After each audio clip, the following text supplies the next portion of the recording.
Bon, ben, Merci, bonjour à Charles. tous pour ce webinaire, donc sur l'altération des vers anciens. Alors, vous allez voir que contrairement à ce qu'on pourrait penser, un vers, ce n'est pas quelque chose d'inaltérable, hein, comme on vient juste d'en discuter en aparté, là, ça peut justement, en fonction de la composition, s'altérer. Donc aujourd'hui, il va y avoir deux intervenantes. Odile Magérus, donc, de l'Institut de recherche de chimie Paris, qui est basé à l'école de chimie de Paris, dans laquelle je travaille également, et en particulier dans l'équipe physico-chimie des matériaux témoins de l'histoire, en collaboration avec le Centre de recherche et de restauration des musées de France, qui est sur le site du Louvre, et Aurélie Vernet-Caron, qui, elle, donc, travaille au laboratoire interuniversitaire des systèmes atmosphériques, le LISA, à l'Université Paris-Est de Créteil.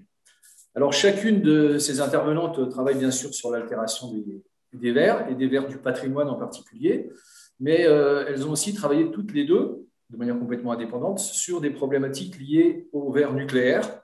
Pour ce qui concernait Aurélie, c'était des vers qui étaient immergés, donc des vers antiques, donc, qui peuvent servir d'analogue naturel pour l'altération des vers nucléaires. Et Odile, plus spécifiquement sur des vers simplifiés, des borosilicates, qui dérivent de vers nucléaires actuels. Alors, Odile donc, va nous parler plus spécifiquement, comme c'est sur sa présentation là, qui est à l'écran, sur le problème d'altération des vers du patrimoine, des objets en vers du patrimoine qui sont conservés en atmosphère. Donc, plus spécifiquement, des problèmes d'altération par l'eau sous forme de vapeur, l'humidité, alors que Aurélie va aborder davantage des problèmes relatifs aux vitraux, qui, eux, ne sont pas conservés en atmosphère sèche nécessairement, mais qui peuvent avoir des agressions internes ou externes. Donc, voilà, ben, je vais vous laisser la parole. Donc, vous avez à peu près 25 minutes. Si vous avez des questions, donc les différentes personnes, n'hésitez pas à les saisir en ligne directement.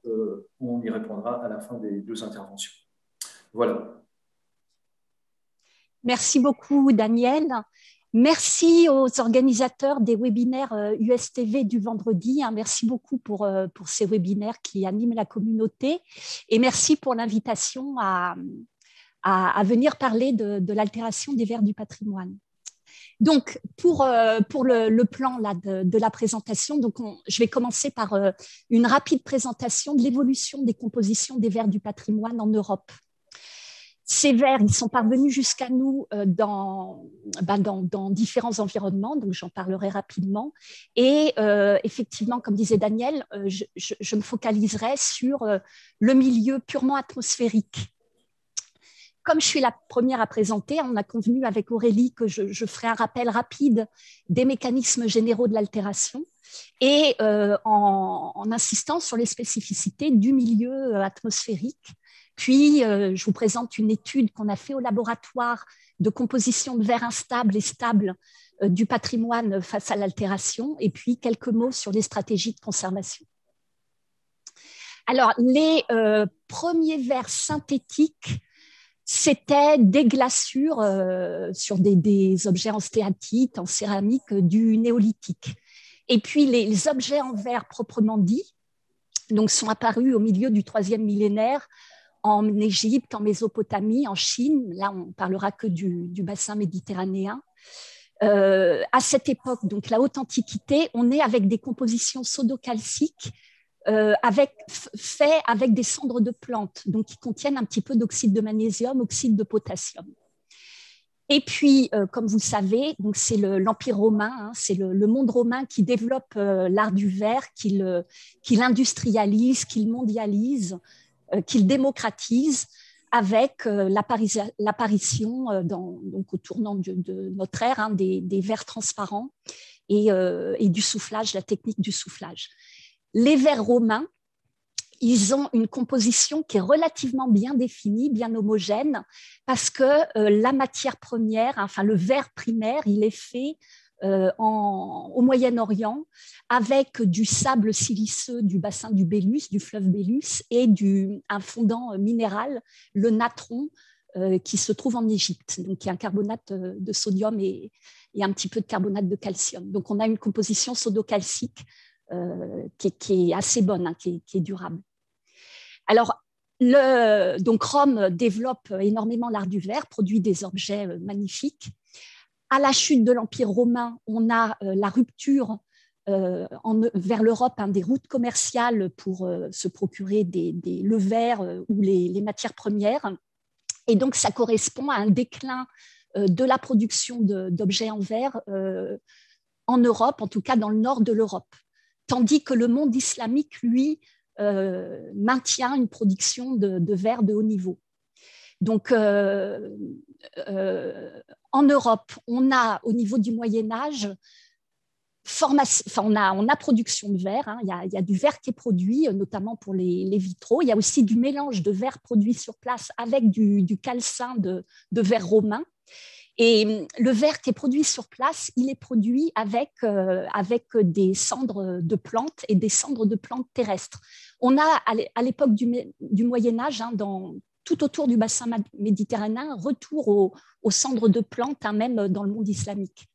Donc, dans le nord de l'Europe, les cendres de plantes terrestres, elles sont riches donc c'est des cendres de fougères ou de bois qui sont riches en oxyde de potassium et en oxyde de calcium et un petit peu en oxyde de phosphore.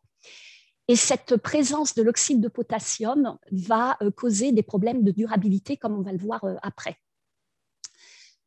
Ces verres-là, donc la production européenne avec des compositions diverses et notamment la présence de potassium, ça va durer jusqu'au XVIIIe siècle. Donc on va avoir des collections peu durables jusqu'au XVIIIe siècle.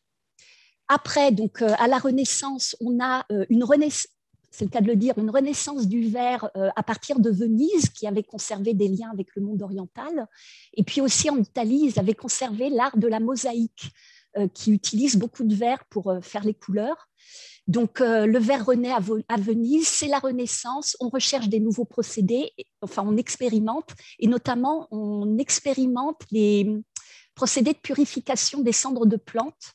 On recherche aussi d'autres sources de silice plus pures, dans le but de créer un verre très transparent. Donc, ça va donner des compositions qui sont très pauvres en oxyde de calcium et qui vont aussi poser des problèmes de durabilité, comme le verre cristallo à cette époque. On a ensuite le 19e siècle, donc c'est au 19e que commence vraiment la recherche en formulation verrière, avec les applications optiques pour commencer, et puis ensuite, comme vous voyez, toutes les applications liées à la révolution industrielle jusqu'à notre époque. Donc, Iliffe et Newton, en 1976, ils ont proposé ce diagramme ternaire de composition pour relier la composition du verre à sa durabilité chimique au niveau des verres du patrimoine. La composition du verre, c'est vraiment le paramètre principal de la durabilité chimique des verres avant l'environnement.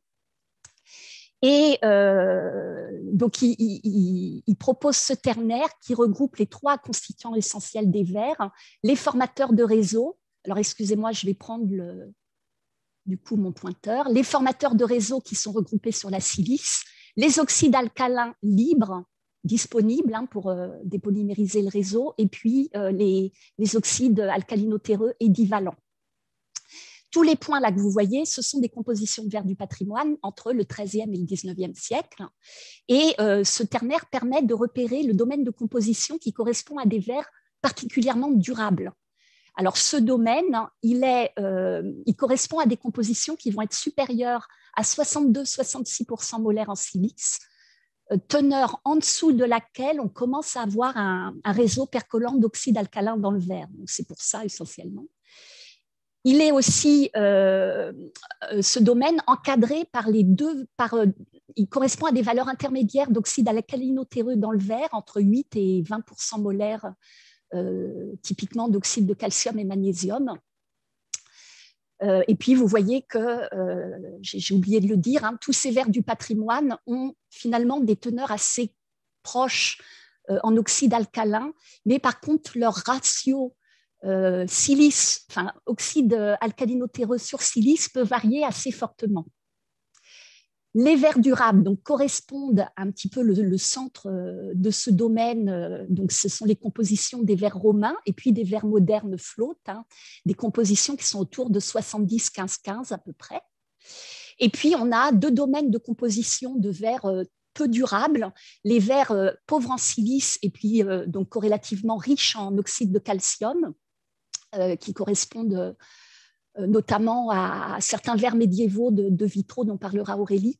Et puis, un autre domaine de composition pauvre en calcium, en dessous de 5% molaire en calcium, où là aussi, on a des verres peu durables, correspondent à des objets fabriqués dans le nord de l'Europe du 15e au 18e siècle. Donc, les milieux de conservation, évidemment, sont variés pour ces objets en verre. On a d'abord le milieu enfoui ou le milieu immergé, donc comme vous voyez là ou là. En Europe, le milieu enfoui, c'est un sol saturé d'eau. Donc, ça correspond à une altération en milieu saturé. Et donc, ces verres altérés présentent des caractéristiques communes, des encroûtements et également une couche d'altération qui se présente en lamelles, qui est structurée en lamelles et qui peut donner lieu à un phénomène d'iridescence quand on a des lames d'air ou des couches d'oxyde métallique très fines, de l'ordre inférieur au micron, on a un phénomène d'iridescence. Donc là, vous avez plusieurs compositions de verre, le verre romain, sodocalcique, qui s'altère dans ces conditions-là, comme vous voyez. Alors, les verres potassiques s'altèrent beaucoup plus dans ces conditions-là, à tel point qu'on pense que c'est peut-être une des raisons qui fait qu'on n'en a pas tant que ça, des verres potassiques qui sont parvenus jusqu'à nous. Et puis, un autre, pour montrer que c'est pas que les compositions sont variées avec ces phénomènes, là, il s'agit d'un verre plombifère médiéval. Alors, je ne vais pas passer plus de temps sur ces conditions enfouies. L'iridescence et puis la structure lamellaire, elle a intrigué dès le début du XXe siècle avec différentes hypothèses. Il y a même le prix Nobel Raman qui a travaillé sur ce sujet. Je vous renvoie à 2 publications récentes d'Olivier Chalme à Anvers qui a reproduit au laboratoire cette structure lamellaire et qui propose un mécanisme assez convaincant de variation cyclique du pH associée à la précipitation de la silice dans un domaine de pH basique où on a une forte variation de la solubilité de la silice avec le pH, au-delà de pH 10. Et donc, ça induit une rétroaction. Je vous renvoie à ces 2 articles. Moi, je me focalise sur le milieu atmosphérique qu'on va définir, donc milieu atmosphérique pur, qu'on va définir par une humidité relative strictement inférieure à 100%. Donc, il va s'agir des objets en verre qui ont été conservés en atmosphère sèche depuis le moment de leur production. Donc là, vous avez trois exemples typiques. Le verre cristallo de Venise, souvent des objets d'art. Dans tous les cas, il s'agit souvent d'objets d'art qui ont été conservés en collection ou en musée assez rapidement. Donc les verres cristallo. Au milieu, les émaux de Limoges. Donc ça, c'est une collection du Louvre. Et il y en a aussi beaucoup au Rijksmuseum, qui sont des émaux produits à la fin du 15e, début du 16e siècle, qui présentent, selon leur couleur, des phénomènes de dégradation importants. Et puis, là, des objets du 18e, par exemple. Donc, plus ou moins tous de composition potassique, mis à part le verre cristallo, les émaux et puis ce verre-là, ce sont des compositions qui contiennent du potassium. Donc, je vais vous décrire les manifestations. Donc, il y a un consensus dans la communauté du patrimoine, des verres du patrimoine, pour dire que les phénomènes, les manifestations sont toujours les mêmes, quelle que soit la composition plus ou moins variée du verre. On a d'abord l'apparition de sels blanchâtres en surface des objets, qui sont des carbonates, des sulfates, des formiates alcalins ou alcalino-terreux. Et lorsque ce sont par exemple des carbonates potassiques qui sont déliquescents dans nos humidités relatives ambiantes autour de 50%, on peut avoir le phénomène de verre qui pleure. Et puis la deuxième étape, ça va être la fracturation de la surface hydratée du verre, une fracturation qui est d'abord très peu visible, qu'on appelle incipient en anglais, et puis après quelques années, là, vous voyez, il y a... Alors, ça s'aggrave si on chauffe le verre, évidemment. On a, avec la progression des fractures en profondeur, on a une fracturation qui est très visible, appelée Eckschipent Kritzing. On appelle ça le phénomène de Kritzing en anglais. Donc, cette fracturation de la surface, elle se produit dans la pellicule hydratée qui atteint typiquement 100 microns pour des verres du XVIIIe siècle, 200 microns pour des verres du XVe. Et la fracturation de cette pellicule hydratée va conduire à de la perte de matière. Et on observe aussi des fractures qui vont se propager à l'intérieur du verre sain et donc accélérer la dégradation. Alors, on a fait il y a quelques années, on a eu la chance avec le C2RMF de pouvoir caractériser 2 objets Critzeley du musée des arts décoratifs, dont celui-là que je vous présente ici. Donc, vous voyez, là, c'est un vinaigrier, il a été cassé. Donc là, on a une partie que vous voyez ici sur la tranche. On voit d'ailleurs que la couleur rose correspond au phénomène de solarisation, probablement d'oxydation du manganèse. Elle est bien réduite à la pellicule hydratée. La pellicule hydratée, elle fait 90 microns et elle est homogène. Elle est homogène à l'échelle du MEB. On ne voit pas dans cette altération en milieu atmosphérique, on ne voit pas ou très très rarement le phénomène de lamelles. Donc on a pu analyser par EDX cette pellicule hydratée, qui est une pellicule désalcalinisée. Alors vous voyez que c'est un verre essentiellement potassique, et on a une désalcalinisation, ce qui explique le contraste. Mais je vous fais remarquer, ce sera important pour la suite, qui n'est pas complète, et notamment au niveau du potassium. Vous voyez qu'on perd la moitié du potassium, ça veut dire qu'on retient encore la moitié du potassium dans cette pellicule. On a pu, en mesurant, donc avec l'expertise de Patrice Levédé, on a pu, en utilisant le pic K-alpha de l'oxygène, évaluer la teneur en eau de cette pellicule hydratée, qui est de l'ordre de 8% massique d'eau, ce qui représente presque 20% molaire d'eau dans cette pellicule, donc une pellicule qui est très, très hydratée. Alors, les mécanismes généraux de l'altération, donc je vous renvoie au webinaire que Stéphane Jean avait fait en septembre, où il a présenté vraiment le panorama actuel des mécanismes. Là, je vais aller beaucoup plus vite. Il y a 2 types de réactions de l'eau avec le verre, ce qu'on appelle l'interdiffusion, le lessivage des alcalins et alcalinotéreux, par échange ionique ou par réaction acido-basique avec les oxygènes non pontants, et qui conduit à une élévation du pH et donc au relargage d'alcalins et, si on est en milieu neutre au départ, d'hydroxyle. Et puis, en même temps, on a la dissolution du réseau silicaté par les processus d'hydrolyse-condensation des liaisons SI-OSI. Donc, ces 2 processus, ils n'ont pas les mêmes cinétiques. Leur cinétique dépend du pH et leur cinétique dépend de la cinétique de l'autre processus. Donc, on est avec des mécanismes un petit peu complexes. Toujours est-il que les cinétiques étant différentes, on va obtenir, notamment en général, le lessivage étant plus rapide, on va obtenir en surface du verre rapidement une couche d'altération. Donc, pour schématiser cette couche, on a donc le verre sain en contact avec la solution, qui va donc, il va y avoir une hydratation du verre, et rapidement va s'établir un système multicouche avec, en contact avec le verre sain, une première zone qui est une zone qu'on va appeler d'interdiffusion, où on a les gradients de protons et puis d'alcalins, donc, et qui correspond à un relique, enfin un verre hydraté. Et puis, en contact avec la solution, on a une couche reprécipitée riche en silice. L'ensemble des 2 constitue la couche d'altération, et c'est à travers cette couche que l'eau doit atteindre le verre sain et que les alcalins du verre sain et alcalinotéreux passent dans la solution. À l'interface entre le verre hydraté et la solution, on a la dissolution, le phénomène de dissolution du réseau silicaté qui produit de l'acide silicique qui rapidement précipite, et il peut s'établir une solution locale à l'interface qui peut être différente de la solution en bulk. Et puis, donc, cette couche précipitée de silice, sa texture, sa microstructure dépend fortement du pH. Dans les conditions de pH basique, qui sont quand même les conditions prédominantes en milieu statique, par exemple en fouillis, où on a une couche qui est poreuse, qui est formée de silice colloïdal, qui peut contenir donc également des précipités, des espèces insolubles dans la couche ou en surface.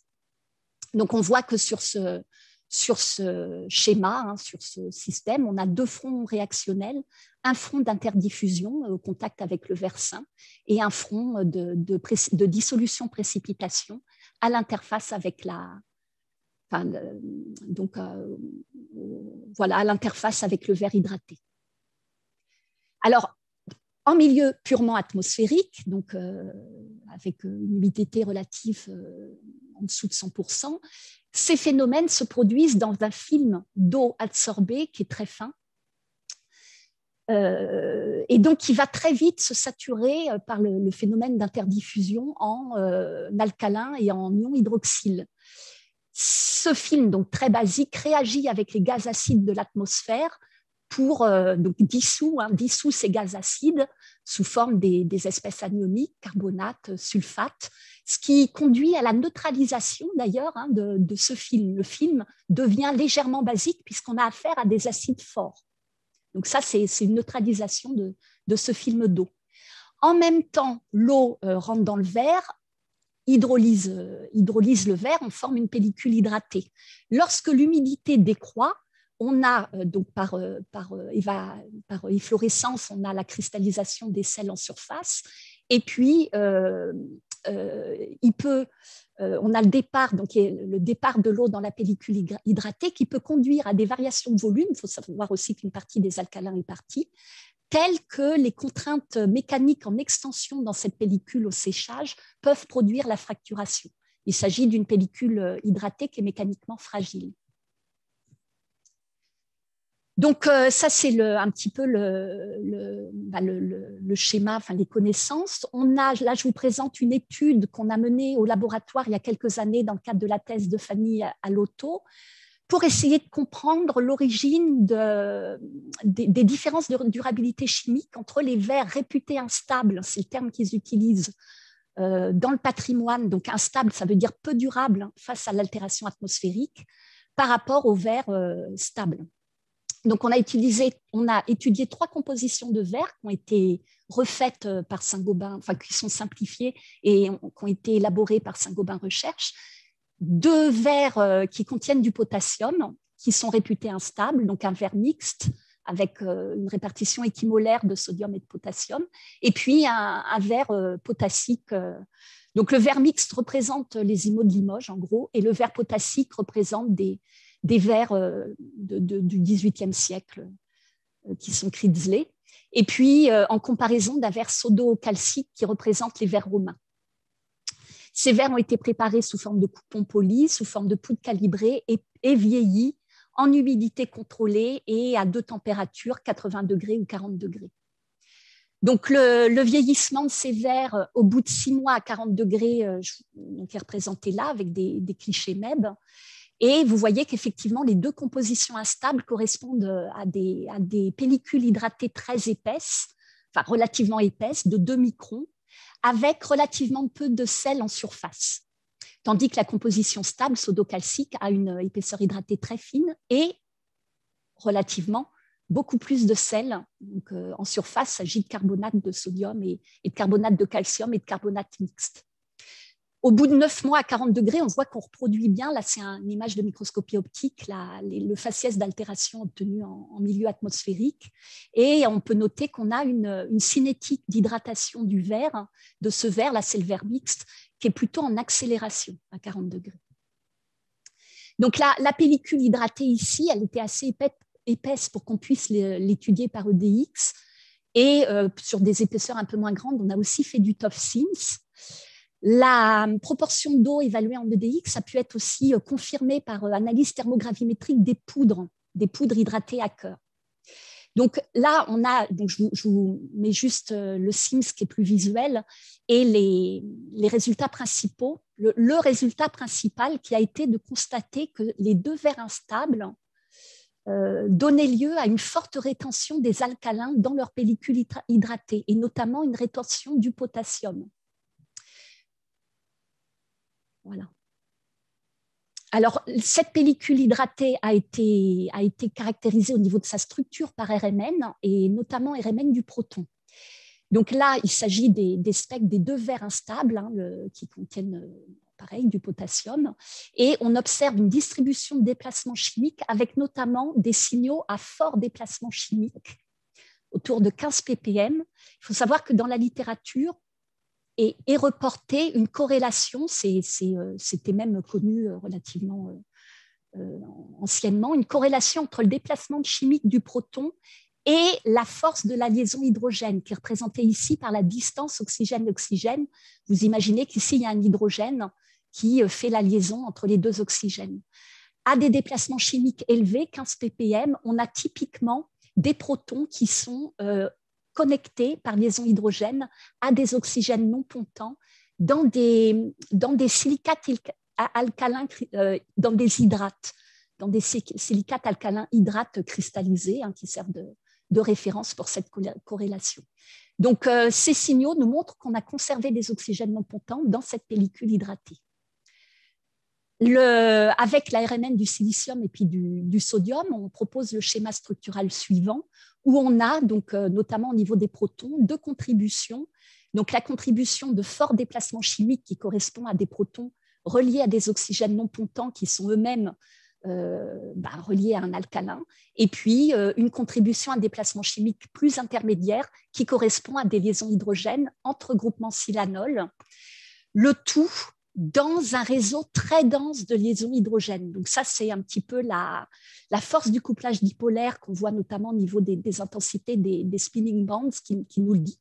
Alors j'ai oublié de le dire, ça c'est un travail, parce que j'ai oublié de le mettre sur les transparents, qui a été fait en collaboration avec Thibaut Charpentier au CEA Saclay, qui connaît très très bien l'ARMN des vers, qui a réalisé ces expériences. Donc voilà un schéma structural, donc un réseau de liaisons hydrogènes très très fort qui probablement contribue à la stabilité de cette pellicule hydratée. Au contraire, dans le verre sodocalcique, on a un signal de protons qui est essentiellement un signal d'eau, qui ressemble au spectre obtenu sur des gels d'altération produits en milieu immergé, dans lesquels on sait que les processus d'hydrolyse-condensation conduisent beaucoup à de l'eau moléculaire. L'ARMN du silicium, je vous montre rapidement. Pour les deux verres instables, on a une dépolymérisation qui est notée. Donc en noir, vous avez le spectre du verre sain, et en rose, le spectre du verre altéré. Donc, avec la distribution des espèces QN, on a une dépolymérisation de la pellicule, tandis que sur le verre sodocalcique, on a plutôt une repolymérisation qui est liée à la condensation de la silice, qu'on voit d'ailleurs par microscopie, au MET, pour les faibles altérations, ou directement au MEB sur la surface, on voit une texture de silice reprécipitée. Donc, sur ce verre sodocalcique, on a eu, à un moment donné, une déstabilisation complète de la pellicule sous forme de sel et silice.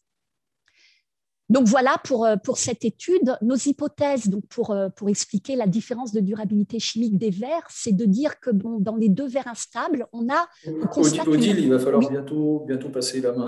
D'accord. Bon, je finis, c'est fini. Dans les deux verres instables, on a une rétention des alcalins qui probablement maintient des oxygènes non pontants en équilibre avec des hydroxyles dans cette pellicule, et ce qui va fortement accélérer l'hydrolyse du réseau silicaté au niveau de l'interface avec le verre sain, quelque chose qu'on n'a pas du tout dans le verre sodocalcique. Donc là, je passe, on se pose, c'est nos hypothèses pour expliquer pourquoi ces compositions retiennent les alcalins. Une hypothèse qui repose sur le caractère hydrophobe de l'ion potassium, qui préfère sans doute rester sur les oxygènes non pontants plutôt que de se solvater.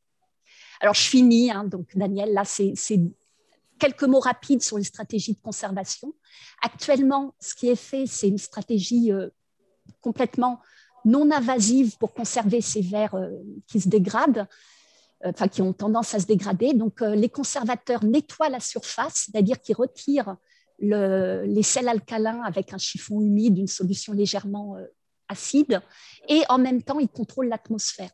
Donc là, on a l'exemple de la vitrine au Louvre qui conserve les émaux de Limoges, qui a été complètement réaménagée en 2017 avec contrôle de l'humidité relative, contrôle de la température très stable, brassage de l'air pour éviter les trappes d'humidité, et puis même filtration de l'air pour les polluants avec du charbon actif. On a une autre stratégie qui est elle, invasive, qui consiste à déposer des couches, donc soit pour consolider, enfin souvent pour les deux, pour consolider le verre et puis pour le protéger de l'humidité. Donc des couches purement inorganiques, comme la société italienne Siltea qui fabrique des coatings de silice, ou des couches organiques inorganiques, avec des tests qui sont en cours au Grünewald Museum à Dresde, sur des hémokritzlés. Et puis, bon, là, c'est pour mentionner une autre alternative, enfin, une stratégie un petit peu alternative qu'on a eue à la thèse de Fanny, qui a été de tester des dépôts très, très, très, très légers de sels métalliques en surface du verre. Voilà, je vous remercie. Merci beaucoup. Merci, Daniel. Puis, j'arrête le partage. Hein. Merci beaucoup, Odile. Donc, on va maintenant donner la parole à Aurélie Vernet-Caron, qui va nous parler, elle, de verre du patrimoine, mais de vitraux cette fois.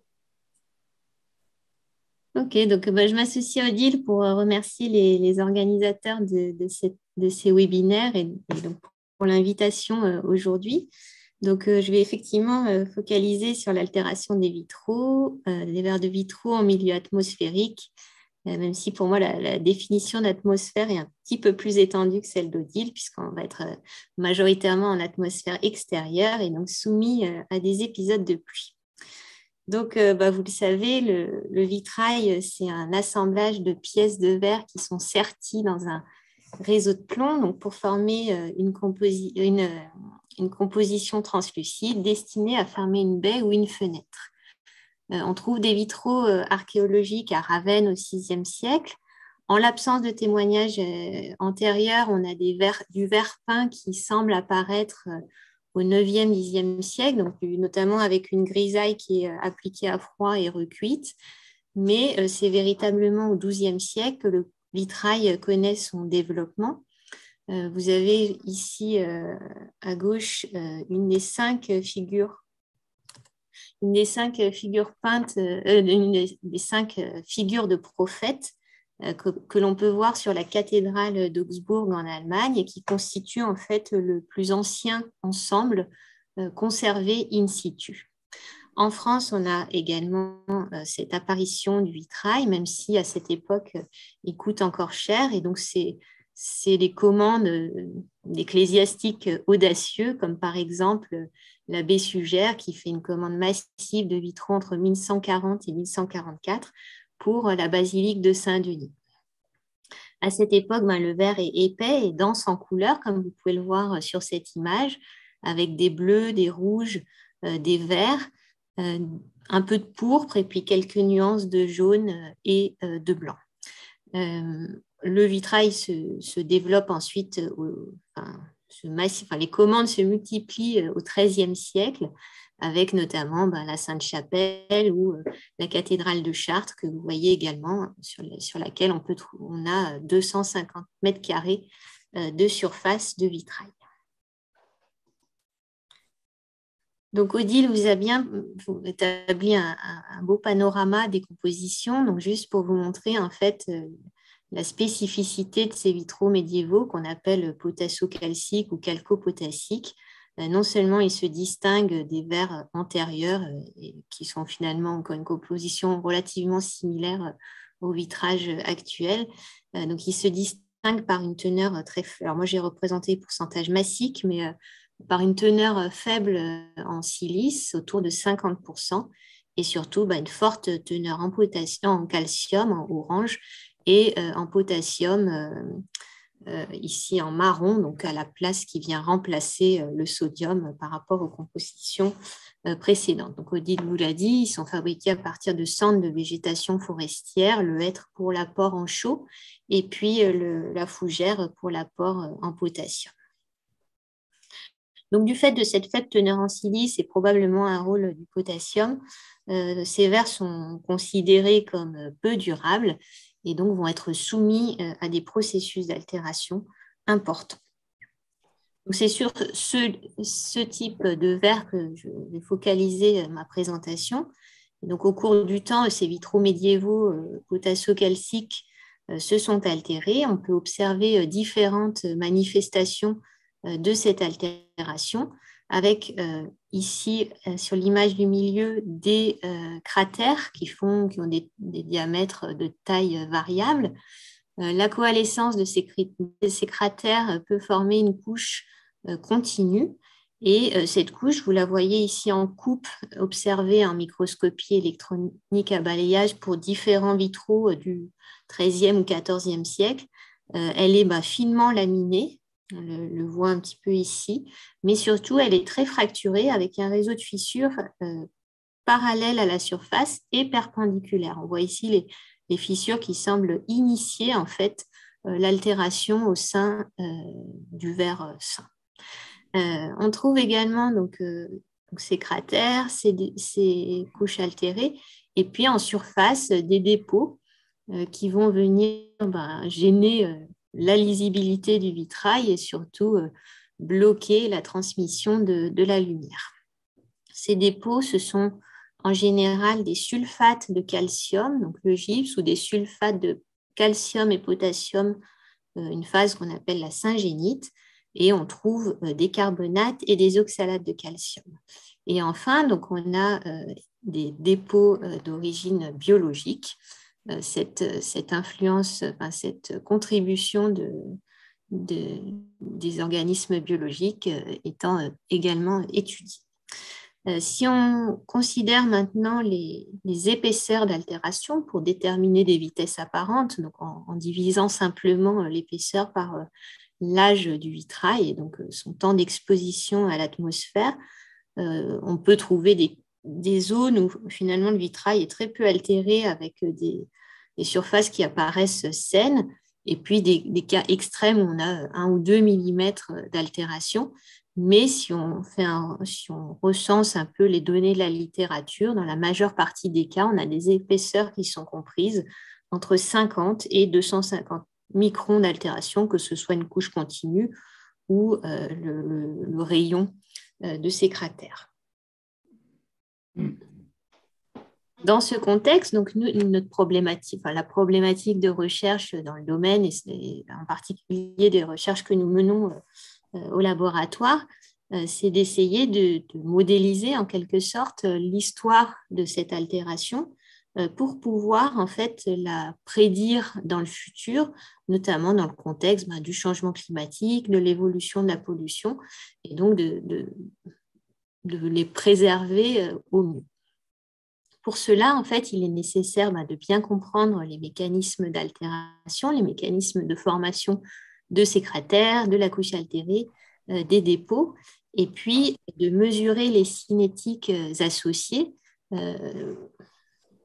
donc en prenant en compte, en fait, en tenant compte d'un éventuel caractère protecteur de la couche d'altération.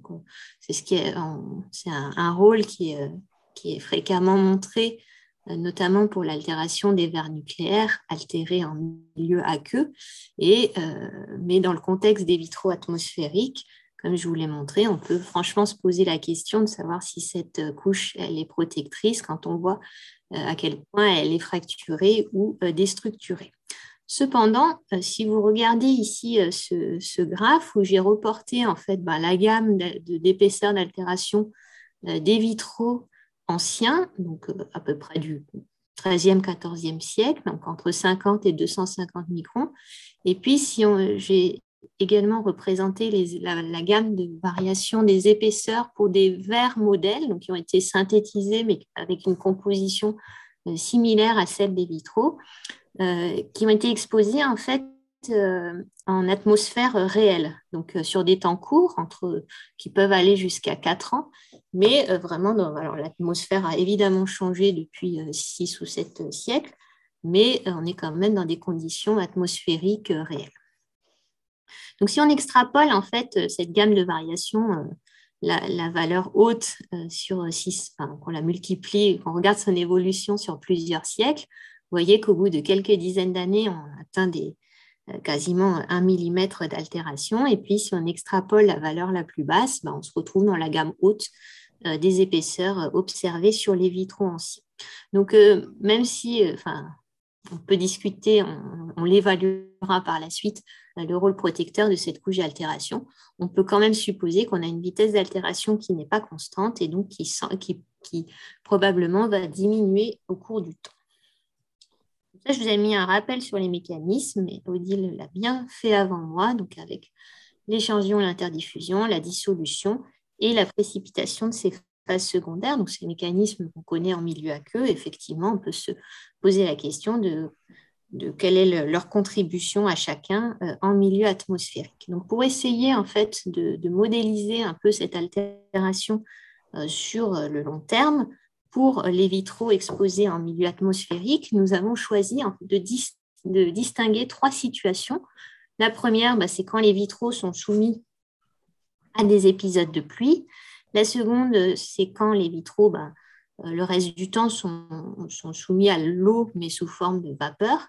Et puis, on a distingué une situation intermédiaire où, en fait, suite à un épisode de pluie ou à des humidités relatives élevées qui peuvent favoriser la condensation, en particulier au sein de la porosité de cette couche altérée, on va considérer donc une phase d'imbibition de cette couche altérée où l'altération est probablement plus agressive qu'en phase vapeur. Donc, si on a pris des données météo de Paris, qui sont un peu représentatives du nord de la France, mais il pleut à peu près 6% du temps. On a une humidité relative moyenne de 76% et une température de 13 degrés. Donc, le travail que nous avons réalisé au laboratoire, c'était de déterminer les mécanismes d'altération pour chacune de ces situations et puis de mesurer les cinétiques associées, donc au court terme. Ça a été aussi d'évaluer le rôle de la couche d'altération sur le long terme. Je vous montrerai notamment avec des traçages isotopiques. Et puis, on avait 2 points de comparaison que je vous ai montrés sur le graphe précédent, la gamme d'épaisseur des vitraux anciens et puis les altérations, les expositions de verre modèle en conditions réelles, que ce soit en situation abritée, donc pour comparer à juste la phase vapeur, ou en conditions exposées à la pluie avec ces 3 situations. Donc, pour déterminer en fait les mécanismes en phase vapeur, nous avons réalisé des expériences donc, dans des enceintes contrôlées en température à 20 degrés ou à 50 degrés, en contrôlant l'humidité relative à l'aide de sels hygroscopiques. Et puis, cette vapeur d'eau, on l'a dopée en deutérium et en oxygène 18. Et donc, on a laissé les verres s'altérer pendant des temps allant jusqu'à 15 mois. À l'issue, donc l'idée d'enrichir la vapeur en deutérium et en oxygène 18, c'était vraiment de tracer la circulation de l'eau et les zones de réaction chimique. À l'issue de ces expériences, on a analysé les coupons de verre en SIMS, donc en sonde ionique, en Secondary Ion Mass Spectrometry, et on a ici un exemple des résultats qu'on peut obtenir. Donc, vous voyez en rouge le rapport oxygène 18 sur oxygène 16 et en bleu le rapport deutérium sur hydrogène. Et on voit que les 2 éléments ont des comportements très différents. L'oxygène 18 est uniquement enrichi dans les 20 premiers nanomètres du verre. Là, on a la surface externe et on creuse progressivement dans le verre, alors que le deutérium, lui, pénètre beaucoup plus profondément dans le verre.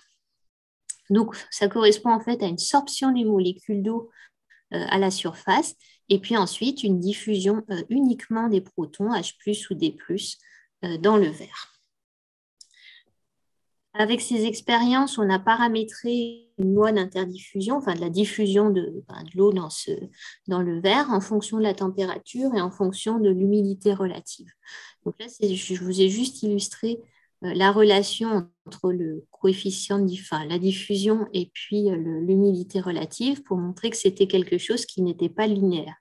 Ici, c'est des verres qui ont été altérés à 50 degrés pendant 4 mois et on voit le profil de l'hydrogène qui est très semblable pour 55, 76% et 83% d'humidité relative. Il y a quelques centaines de nanomètres hydratés, alors que d'un coup, on a une sorte de saut pour 95% d'humidité relative avec une profondeur d'hydratation qui est bien plus conséquente. Pour vérifier, en fait, pour estimer le rôle cinétique de la couche d'altération, on a fait des expériences un peu semblables à celles que je vous ai présentées précédemment, mais cette fois sur des vitraux anciens, donc sur des vitraux d'une église de Rouen, Saint-Ouen de Rouen, et puis de la cathédrale d'Évreux, donc qui date du XIVe siècle et qui ont développé une pellicule d'altération qui fait environ une centaine de microns. Donc, on les a remis en altération avec cette eau marquée en deutérium et en oxygène 18 à 20 degrés, à 4 humidités relatives différentes et pour des temps allant jusqu'à 14 mois. Et donc, à la fin de l'expérience, on a préparé l'échantillon en coupe transverse. Vous avez ici une image au microscope électronique à balayage où on peut distinguer le verre altéré du verre sain. Et puis, on a les profils à gauche en oxygène 18 et à droite en deutérium. Donc, on voit le facteur d'enrichissement. Donc, l'oxygène 18 est enrichi dans toute la couche d'altération, alors que le deutérium, le deutérium également, mais cet enrichissement est particulièrement marqué à l'interface entre le verre altéré et le verre sain. Et si on superpose les deux images, on voit que cet enrichissement se fait au niveau de ce qui apparaît comme verre sain en oxygène 18. Donc, ça confirme en fait que l'altération, elle est contrôlée majoritairement par l'interdiffusion. On a interprété en fait cet enrichissement comme une poursuite de l'altération. Et donc, c'est bien H+ et D+ qui diffusent principalement. Et surtout avec un calcul en utilisant la seconde loi de Fick qui lie l'épaisseur au temps via un coefficient de diffusion. Bon, c'est un peu grossier, mais on a mesuré cette épaisseur d'altération divisée par le temps d'exposition et on a pu déterminer deux valeurs de coefficient de diffusion à 70% d'humidité relative et à 90% d'humidité relative. On a fait le même exercice cette fois, non pas avec une vapeur dopée, mais avec une pluie, enfin une petite bruine dopée en deutérium. Et donc, l'expérience s'est faite à température ambiante, à 25 degrés, avec un jour de pluie et 6 jours de séchage pour faire quelque chose d'un peu réaliste.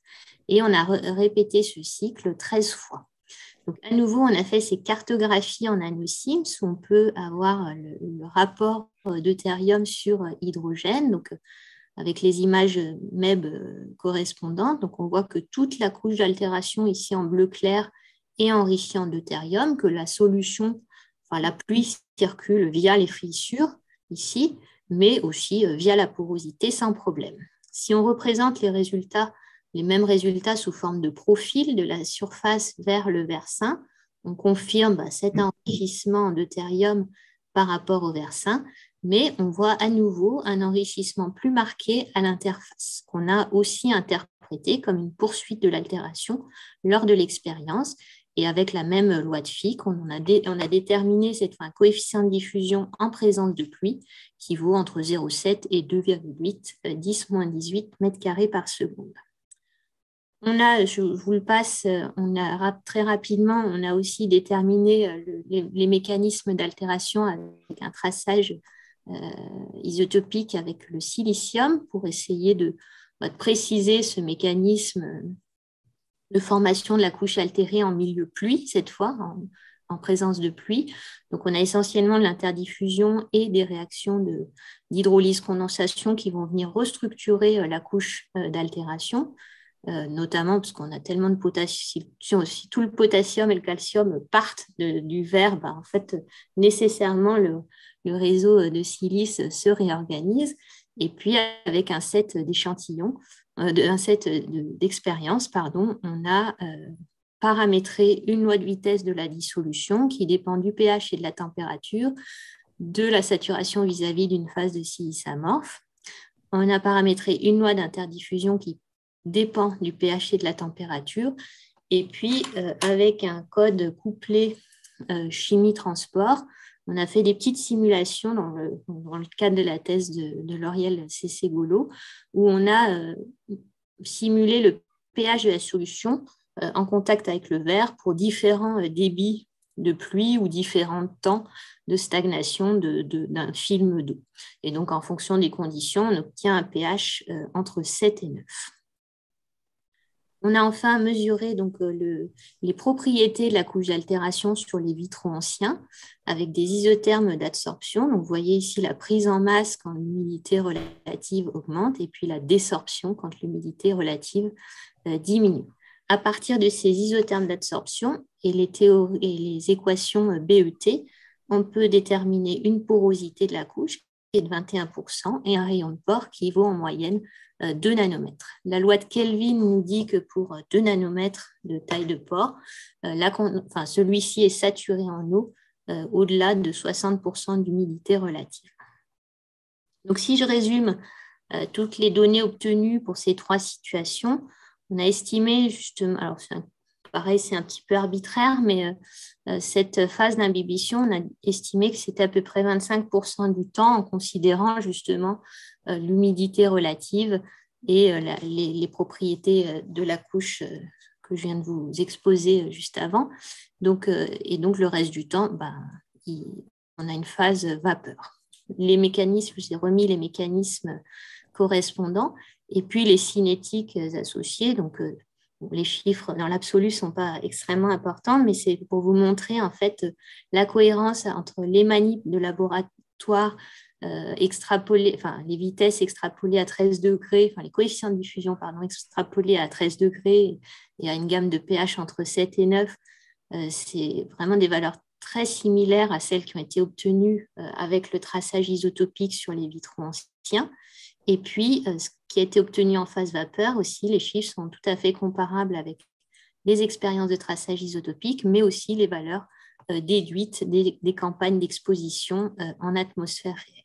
Donc, si on considère qu'on a cette cohérence dans les différentes vitesses, on peut multiplier tout ça par 650 ans assez simplement, et on voit qu'au bout de 650 ans, il y a entre 35 et 63 microns, on peut prédire entre 35 et 63 microns d'altération qui s'est faite lors des épisodes de pluie, entre 65 et 115 microns lors de cette phase d'imbibition de la couche d'altération et entre 15 et 30 microns lors de la phase vapeur. Donc, si on fait la somme de ces 3 contributions, on a une épaisseur entre 100 et 200 microns et donc c'est tout à fait en accord avec la gamme que je vous ai présentée initialement, donc entre 50 et 250 microns sur les vitraux anciens.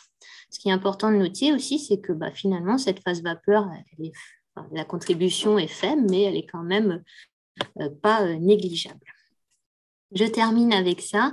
Donc ici, j'ai représenté l'évolution de ces cinétiques de 1350 jusqu'à aujourd'hui. Donc potentiellement, on peut extrapoler dans le futur. Avec ces lois paramétriques, on peut imaginer comment pourraient s'altérer les vitraux à Madrid dans des conditions climatiques différentes ou simuler l'effet du changement climatique. Et enfin, donc pour expliquer, il reste quand même une certaine variabilité à expliquer. Ce qu'on peut faire par l'exposition à l'échelle d'un panneau de vitrail, on a des zones qui sont plus ou moins abritées de la pluie. Il faut prendre en compte le rôle des micro-organismes. Donc ça, ce sont des recherches qui sont menées au LGE. Et puis, faire le lien entre la composition chimique. On a vu qu'il pouvait y avoir des petites variations qui peuvent induire des variations de vitesse d'altération conséquentes. Je vous remercie toutes les personnes qui ont participé à ces études, le LRMH, le LGE, et puis pour la partie analyse SIMS, le muséum, la plateforme du muséum, et puis le LIST au Luxembourg. Et je vous remercie de votre attention. Merci beaucoup Aurélie. Donc maintenant, on peut avoir du temps pour des questions. Je vois qu'il y a une question là, qui vient d'apparaître là. Je ne sais pas si tu la vois, ça concerne les vitraux. Alors, l'épaisseur, je me permets de la lire, comme ça je la lis. Oui. L'épaisseur plus faible de la couche d'altération observée pour les vitraux anciens par rapport aux expériences actuelles en temps court extrapolées au temps long pourrait-elle résulter d'une érosion mécanique qui s'ajouterait à l'altération chimique et qui pourrait qui aurait pour effet d'ablater en partie cette couche altérée. Alors, c'est vrai que si vous me permettez de remonter aux images, une question qu'on peut toujours se poser, notamment si je regarde uniquement, par exemple, la photo ici de Saint-Ouen-de-Rouen, ben, on ne peut pas dire que ça c'est la surface initiale. Par contre, dans certains vitraux qui ont une petite couche de grisaille justement à la surface, comme l'image d'à côté, là, on garde une trace de cette surface initiale. La première, on peut également douter. Après, ici, l'image du dessus, on a quand même une surface qui est très nette. Il y a toujours cette précaution à prendre, effectivement, qu'on n'ait plus perdre de la matière. Et donc, forcément, quand on sous-estime l'épaisseur d'altération apparente, mais il y a quand même plein de cas où, avec cette petite couche de grisaille, on peut garantir qu'on mesure l'épaisseur réelle, qu'on ne se trompe pas trop, quoi. Je sais pas, je ne vois pas d'autres questions. Moi, je pourrais avoir des questions. Tu n'as pas parlé du tout bon, pour des raisons de temps, bien évidemment. Qu'est-ce qui est fait pour protéger donc, le vitrail pour qu'il soit plus corrodé que ce qu'il est actuellement et éventuellement pour permettre de les restaurer pour voir à nouveau à travers? Qu'est-ce qui est fait ou qu'est-ce qui peut être fait? Ça, je ne suis pas spécialiste, c'est vraiment les collègues du laboratoire de recherche des monuments historiques qui vont travailler sur cette partie. Après, ce que je peux répondre, c'est que alors, quand on restaure les vitraux, l'opération principale, c'est le nettoyage de ces dépôts, des dépôts superficiels. On n'enlève pas la couche d'altération. Déjà, elle est cellulaire transformée. Et puis, il y a des traitements de surface qui permettent de les protéger également. Et puis, un troisième dispositif, c'est un peu l'équivalent des vitrines mentionnées par Odile. On fait beaucoup de double verrières, justement pour éviter l'impact direct de la pluie et donc pour les protéger de cette contribution-là, en tout cas. D'accord. Et autrement, donc là, ça concerne l'étude surtout de la face atmosphérique, donc la face de l'extérieur des bâtiments. Mais qu'est-ce qu'il en est de l'intérieur aussi des bâtiments, enfin des sites religieux? En fait, L'altération au cours des siècles, justement, là, c'est plus altération en phase vapeur. oui. Et donc, sur les faces internes des vitraux, on trouve majoritairement d'altérations sous forme de cratères. Donc, c'est vraiment des épisodes probablement de condensation à un point donné qui va initier, c'est soit un dépôt de surface, alors ça peut être, on a fait des études là-dessus, ça peut être un défaut de surface qui va initier la condensation d'une goutte d'eau et puis l'altération va se faire de manière localisée. Ou parfois, s'il y a des petits sels, justement, alors c'est des expériences où on avait déposé des sels à la surface des vitraux. Et en fait, ces sels hygroscopiques, ils vont aussi créer localement des conditions très agressives et donc initier cette altération sous forme de cratères. On trouve des cratères sur les faces internes et faces externes, mais en face interne, on trouve majoritairement des cratères. C'est une sorte de pré-stade d'altération, c'est une sorte de stade d'altération un peu moins agressif qu'en milieu vraiment externe avec la pluie où là, on a des couches continues. Est-ce que quelqu'un souhaite poser une ou des questions à Aurélie ou Odile?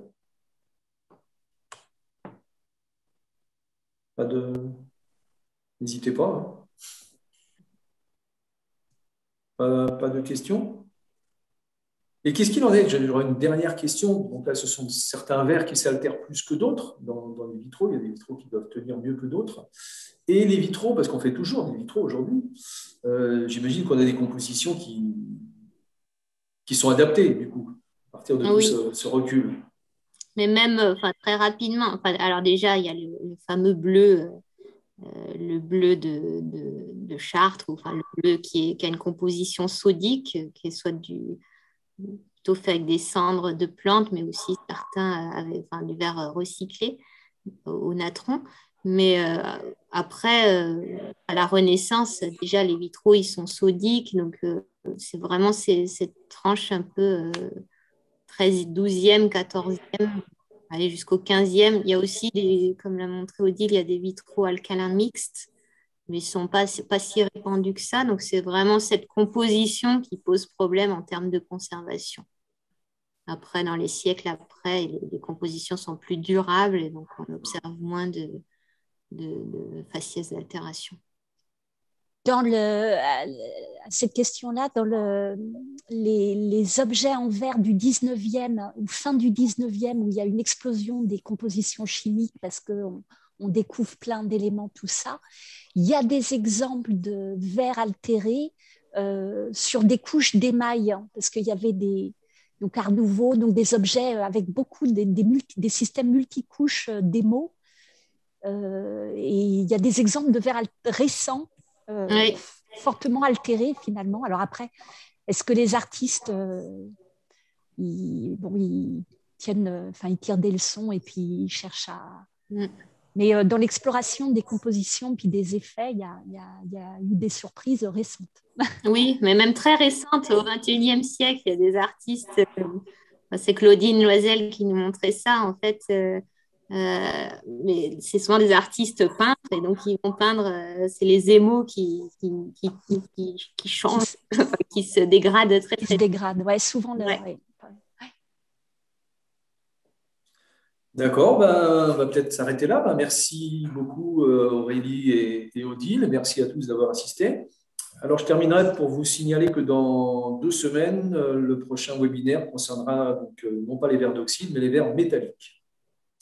Voilà. Bon, au revoir à tout le monde. Merci Daniel, merci à tous. Au revoir. Merci à tous. Au revoir Daniel.